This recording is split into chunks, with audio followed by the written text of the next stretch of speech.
What are you trying to figure out? Okay. It's tricky. So let me give you what happened and then I'll explain from there. So yesterday, I came to work early in the morning, looked in my car, realized that something of my person's was in my car. I was like, uh-oh, he gonna need that. Right. So send him an early text. I was like, hey, on your way wherever this morning, you want to swing by my car and grab your stuff because you probably need it. And he's like, okay, cool. So then I started making up this fun little fantasy in my head where I would get out of work after the show yesterday. Right. And when I would get to my car, obviously I knew he had to stop by my car to get his stuff out of it. That I would find like a little note. Oh. That was like, hey, I don't know, thinking about you. Can't wait to see you later. Yes. Like maybe it would be tucked into my, like, the middle part of my car. Maybe it would be on my windshield under the windshield wiper. Right. Oh, whatever. Options. So I went out to my car yesterday and I knew there wouldn't be a note, but I still went in thinking there just is a chance. I was like, maybe there's going to be a note. But there was, right? No, there was no note. No. Absolutely, there was no note. Because why would there be?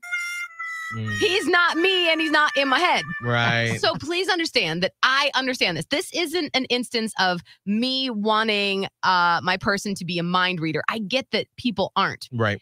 But this was such an oddly specific, random fantasy that I popped in my head with. So I'm thinking, how do you explain to your person? Because, like, he's obviously nice and does kind things for me and whatnot. It's more about like I guess a love language of sorts where I'm like, hey, so I want you to leave cute little notes around for me so I can find them and be surprised, although it's not really going to be a surprise now because I kind of told you how to do it. And then you're probably going to do it once and then you're probably going to forget to do it. And I just kind of feel like a jerk asking you about this whole thing. Right. I don't know what you do. So I always feel like in these situations, you know, if you would have asked me 5 years ago, I would have said, tell them. Because obviously they're not a mind reader. Right, and I get that. And no one's a mind reader like that. Yes. They can't know unless you tell them. But one of the things that I have learned in being in a relationship now for almost 4 years is you can't change people. Right. People are who they are. So me, all of us have to learn how to understand our partners and how they give their love and the love languages like we've all learned about over the past few years that everybody, gives love differently or receives loves differently. So I, interestingly enough, thought the same thing with Abe, my fiance, when we first got together, because of course, when we first started dating, I did like a deep dive on his social media. Yeah. And one of his exes from like years ago had posted a picture that Abe had left them when they woke up on the nightstand. And it was just like, hope you have a great day. Can't wait to hang out tonight. Yeah. And so in my head, I was like, oh my gosh, he leaves notes like that. I'm so excited.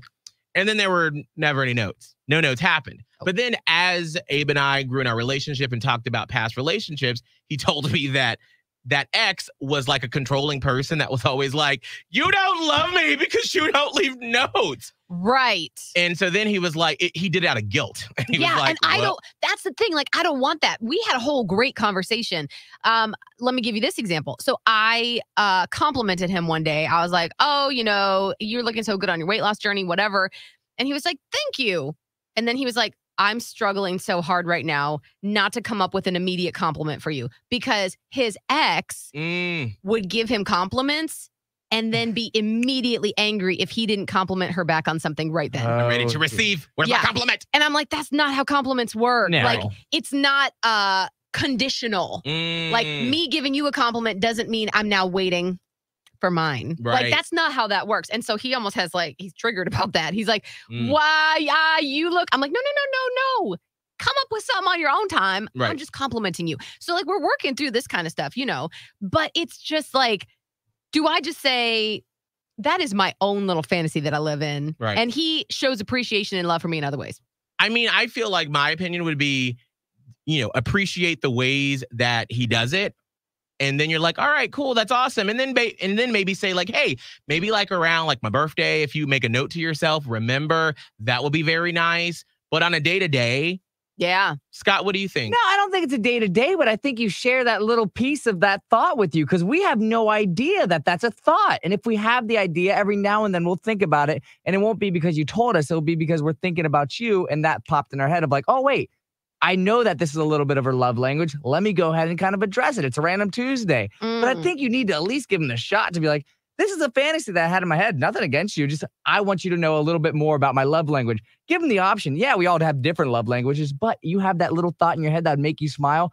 That's what your partner wants to do. They want to make you smile. They have to live to your love language in moments like that to give you a little bit more appreciation. Okay. Not all the time, not day to day. It's definitely not day to day. Right. And we know that because we're going to forget most days. Yeah, I was going to say, he's got a bad memory. Yeah, absolutely. Everybody does. Ain't nobody going to remember But it's going to mean so much when it's like, 3 months down the line and that same thing happens, but this time he remembers because it's like a little bit of a kick. Like, oh, yeah. Oh, like there's some living back there in the back of your head. Yes, I would share the love language, share the little fantasy. And then, if it never happens, it never happens. But at least this way, it's like, it's in his head now. I just don't want him to be like, oh, God, I have to leave a note. Yeah, well, it's all about how you go about it. Like, if you start, like, getting mad about what you wanted. No. But, I mean, I've had it in my relationships before. People get mad if I don't understand it. But this time, you're like, oh, I just want to let you know. Like, it's no big deal. But if you ever do it, I would